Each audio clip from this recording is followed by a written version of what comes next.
దీనివల్ల చర్మం ముడతలు పడకుండా, వయసు పైబడుతున్న ఫోల్డ్స్ రాకుండా స్కిన్కి చాలా బాగా హెల్ప్ చేస్తుంది బొప్పాయి అని సైంటిస్టులు నిరూపించారు. ఇంకో లాభం తీసుకుంటేనమ్మా, ప్రేగుల్లో మోషన్ బాగా కదిలి వెళ్ళటానికి ప్రేగుల్లో కాస్త జారే గుణం బాగా పెంచుతుంది అనమాట. మోషన్ కూడా అట్లా ఫ్రీగా జరిగి వచ్చేస్తుంది. అందుకని మలబద్ధకం ఉన్నవారు బొప్పాయి ముక్కలు కూడా బాగా తీసుకుంటారండి. ఇంకొక ప్రధానమైన లాభం ఉందన్నమాట, డయాబెటిక్ పేషెంట్స్ కి తొందరగా షుగర్ పెరగదు బొప్పాయి తిన్న తీపైన.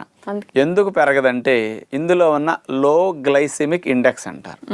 పండ్లల్లో షుగర్ పెంచని పండ్లల్లో మొట్టమొదటి రకం జామకాయ, రెండవది బొప్పాయి అని సైంటిస్టులు ఇవ్వడం జరిగింది అనమాట. తిన్నప్పటికీ త్వరగా రక్తంలోకి వెళ్ళి రక్తంలో చక్కెర స్థాయిని పెంచే గుణం వీటికి ఉండదు అనమాట.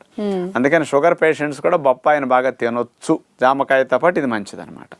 ఇవన్నీ బొప్పాయిని తినటం వల్ల మన శరీరానికి కలిగే రకరకాల లాభాలు. అయితే డాక్టర్ గారు, చాలా మంది ఆడవాళ్ళు పీరియడ్స్ లో